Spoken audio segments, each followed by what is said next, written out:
កូដ845 Crisis 3ចុច2ដង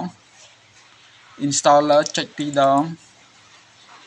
VC នេះចូលមក VC មក2010ចុច2ដង radius ចុច2ដង set up ទាំងពីរហ្នឹងមកណា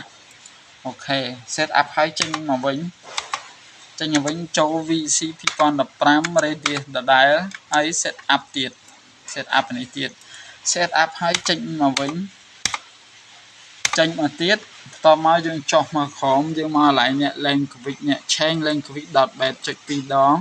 ត្រូវភាសាពីរុស្ស៊ីមកអង់គ្លេសចុចលេខ2ហើយ enter តែប៉ុណ្ណារងចាំតិចហើយយើងចូលទៅ bin 32នេះ bin 32នេះហើយចុចគ្នា2ដង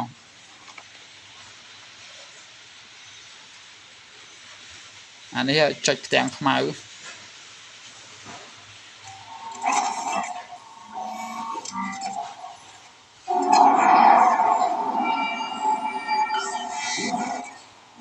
Achieved with CryEngine 3.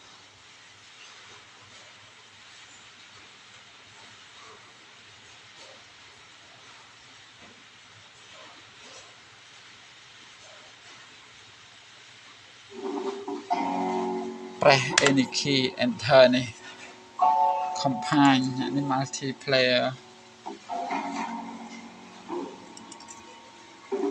យក compile មកលេងម្នាក់ឯងហ្នឹងហើយ new compile recruit super recruit yes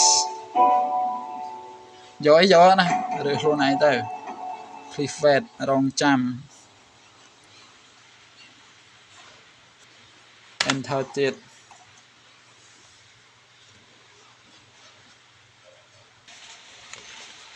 អូខេ